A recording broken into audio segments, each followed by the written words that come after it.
எல்லாருக்கும் வணக்கம். நான் ஓம் பிரகாஷ் பேசுகிறேன். இது வரைக்கும் நீங்கள் இந்த சேனலை சப்ஸ்கிரைப் பண்ணலாம், சப்ஸ்கிரைப் பண்ணிக்கோங்க. அது மட்டும் இல்லாமல் பக்கத்தில் இருக்க பெல் பட்டனும் கிளிக் பண்ணி வச்சுக்கோங்க. அப்போ தான் நம்ம சேனலில் போடுற எல்லா வீடியோஸும் உங்களுக்கு நோட்டிஃபிகேஷனில் காமிக்கும். மேலும் ஜோதிடம் சார்ந்த ஏதாவது கேள்விகள் இருந்தாலும் அல்லது உங்கள் சுய ஜாதகத்தை பற்றி ஏதாவது கேள்விகள் இருந்தாலும் நீங்கள் கீழே கமெண்ட் பாக்ஸில் உங்களோட பிறந்த தேதி, பிறந்த நேரம், பிறந்த இடம் குறிப்பிட்டு உங்கள் கேள்விகளை நீங்கள் கேட்கலாம். கண்டிப்பாக எல்லோருடைய கமெண்ட்ஸுக்கும் முடிஞ்ச வரைக்கும் நான் ரிப்ளை பண்ணுறேங்க. சரிங்களா? அதே மாதிரி இந்த வீடியோ உங்களுக்கு பிடிச்சிருக்கின்ற பட்சத்தில் ஒரு லைக்கும் போட்டு விடுங்க.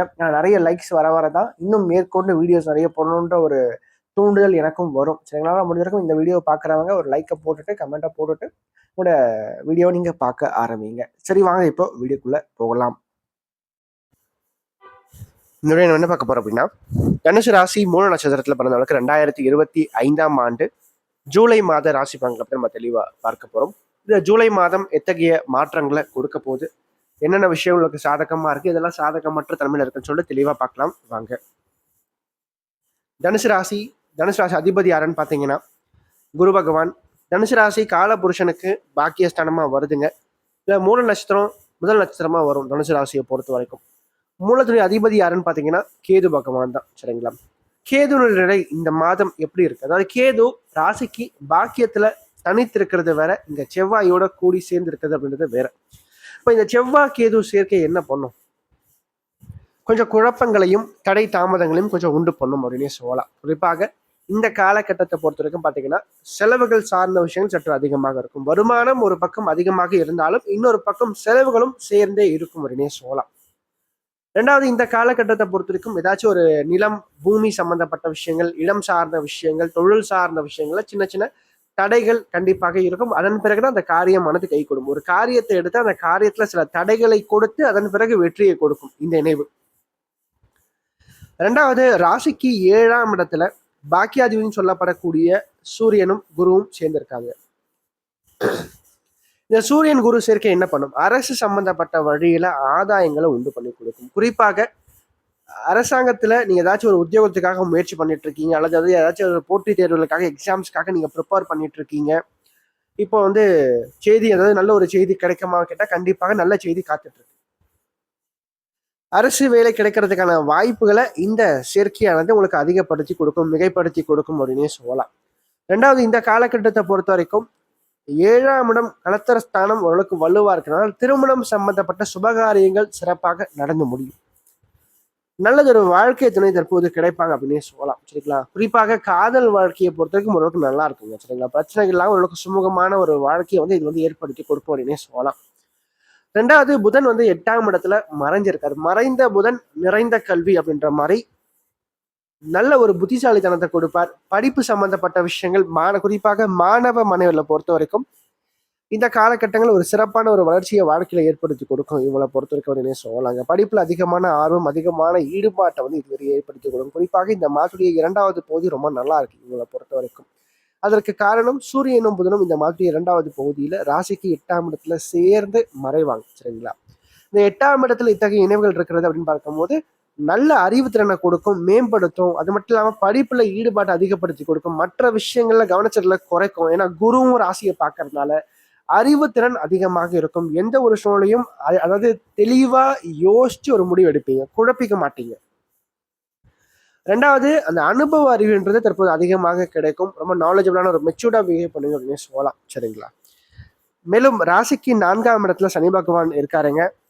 பழைய வண்டி வாகனங்கள், அது சார்ந்த விஷயங்கள் உனக்கு சிறப்பாக அமைந்து முடியும். ஒரு செகண்ட் ஹேண்ட்ல ஒரு கார் வாங்குறது, ஒரு பைக் வாங்குறது, அல்லது ஏற்கனவே ஒரு பயன்படுத்தி அதாவது கட்டின வீட்டை நீங்க ரெனோவேட் பண்ணி வாங்குறது, இதெல்லாம் தாராளமா தற்போது நீங்க செய்யறது சிறப்பா இருக்கும்.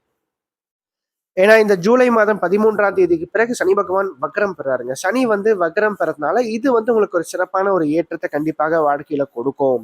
ஏன்னா பழமைக்கு நீங்க அதிகமான முக்கியத்துவம் கொடுத்து போகும்போது அது உங்களை நல்லபடியாக மேம்படுத்தும் அப்படின்னே சொல்லலாம். சரிங்களா? ரெண்டாவது, விவசாயம் சம்பந்தப்பட்ட துறையில இருக்கக்கூடியவங்க, இரும்பு சம்பந்தப்பட்ட துறையில இருக்கக்கூடிய, நெசவு தறி சார்ந்த துறையில இருக்கக்கூடியவங்கலாம் இந்த காலகட்டங்கள் ஒரு பொற்காலமா இருக்கும். நல்லதொரு லாபம், நல்லதொரு வருமானம் சம்பந்தப்பட்ட விஷயங்கள் அதிகமாக ஏற்படுத்தி கொடுக்கும் அப்படின்னு சொல்லலாம். ரெண்டாவது, கேட்ட இடத்துல கடன் கிடைக்கும் தனுசு மூலத்துல பிறந்தவங்களுக்கு. ஏன்னா 6ஆம் இடத்துல சுக்கிரன் வலுத்து உட்காந்துருக்காங்க. சுக்கிரன் 6ல வலுத்துட்டாவே பாத்தீங்கன்னா இந்த வருமானம் சார்ந்த விஷயங்கள் ஒரு பக்கம் வந்தாலும் இன்னொரு பக்கம் செலவுகளையும் கொடுக்கும். அதே மாதிரி கேட்ட இடத்துல கடனையும் கொடுக்கும். இந்த இடத்துல ஆரோக்கிய பிரச்சனைகள் வந்தாலும் சரியாயிடுங்க, சரிங்களா? ஏன்னா ராசிநாதன் வலுவாக ராசியை பார்த்து கொண்டிருக்கிறதுனால சுக்கிரன் என்னதான் 6ஆம் இடத்துல வலுத்தாலும் கூட குருவுக்கு நிகர் அவர் தான். இந்த இடத்துல சுக்கிரனுடைய 6ஆம் அதிபத்தியம் ஈடுபடாது அப்படின்னு சொல்லலாம், சரிங்களா? பகலவனை கண்ட பனி போல வரக்கூடிய பிரச்சனைகள் உங்களை விட்டு முழுமையாக விலகும் அப்படின்னு சொல்லலாம். ரெண்டாவது, இந்த காலகட்டத்துல ராசிக்கு 3ஆம் இடத்துல ராகு இருக்காருங்க. அந்த உபஜயஸ்தானத்துல ராகு கேதுக்கள் இருக்கிறது ஒரு மிகப்பெரிய ஒரு பலம். தன்னம்பிக்கையை அதிகப்படுத்தி கொடுப்பாங்க, எதுலையுமே முன்னிலைப்படுத்துவாங்க. உங்களை ஒரு தலைமை தாங்கக்கூடிய ஒரு பண்பை வந்து இது ஏற்படுத்தி கொடுக்கும். சமுதாயத்திலும் சரி மக்கள் மத்தியிலையும் சரி ஒரு நற்பெயரை வாங்கி கொடுக்கும் அப்படின்னே சொல்லலாம். எடுத்த காரியம், அதாவது எள்ளுனா எண்ணெயா இருக்குங்க, எடுத்த காரியத்துல ஜெயிச்சு காமிப்பீங்க அப்படின்னே சொல்லலாம். அது எப்படிப்பட்ட ஒரு செயலாக இருந்தாலும் சரி ஒரு காரியமாக இருந்தாலும் சரி நீங்க ஜெயிச்சு காமிப்பீங்க அப்படின்னே சொல்லலாம். அது மட்டும் இல்லாம இந்த காலகட்டத்தை பொறுத்த வரைக்கும் உபஜயஸ்தானம் வலுவா இருக்கின்ற காரணத்தால கண்டிப்பாக வாழ்க்கையில அதிகமான வெற்றிகளை பார்ப்பீங்க. குறிப்பாக போட்டித் தேர்வுகள் சம்பந்தப்பட்ட விஷயங்கள், விளையாட்டு சம்பந்தப்பட்ட விஷயங்கள், அல்லது வியாபாரம் சம்பந்தப்பட்ட விஷயங்கள், தொழில் சார்ந்த விஷயங்கள்ல வெற்றியை நீங்க பதிவு செய்வீங்க அப்படின்னு சொல்லலாம். போட்டிகள் விலகும், பொறாமைகள் விலகும், ஓரளவுக்கு தன்னம்பிக்கையோட முழு மூச்சோட முன்னேறி ஜெயிச்சு காமிப்பீங்க. ரெண்டாவது, வெளிநாடு சம்பந்தப்பட்ட முயற்சிகள் சிறப்பாக வெற்றியை கொடுக்கும். குறிப்பாக அப்ராட் போறதுக்கு சில தடைகள் வரும், இல்லைன்னு சொல்லல. ஏன்னா 12ஆம் அதிபதியோட கேது சேர்ந்து இருக்கிறதால பயணங்கள் சம்பந்தப்பட்ட விஷயங்கள், வெளிநாடு சம்பந்தப்பட்ட விஷயங்களால சில தடைகளை கொடுத்து ஆரம்பத்துல அதன் பிறகு வெற்றியை கொடுக்கும். தாராளமாக தற்போது வெளிநாடு சம்பந்தப்பட்ட முயற்சிகள் எடுங்க, சிறப்பாக அமைந்த முடியும். என்ன ஒண்ணு, கொஞ்சம் அலைச்சல் மட்டும் இருக்குங்க. அதிகமா ஆன்மீகத்துக்குள்ள போங்க. முருகர் வழிபாடு இந்த காலகட்டங்களில் நீங்க அதிகமா பண்றது வாழ்க்கையில வெற்றிகளை மிகப்படுத்தி கொடுக்கும்.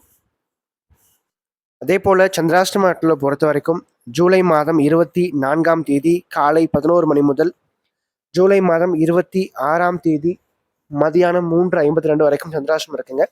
ஸோ இந்த காலகட்டங்களை பொறுத்த வரைக்கும் அமாவாசை அப்படின்றது இருக்கும், சரிங்களா? குறிப்பாக எப்ப சந்திராஷ்டிரம் வந்து பாதிப்பா கொடுக்கும்னா தேய்பிரை தன்மையில, அமாவாசை தன்மையில, அல்லது ராகு சனியோட இணைந்திருக்கின்ற தன்மையில தான் வந்து அமாவாசை அப்படி அந்த அந்த சமயத்துல அவருடைய சந்திராஷ்டிரம் தான் கொஞ்சம் பாதிப்புகளை கொடுக்கும்.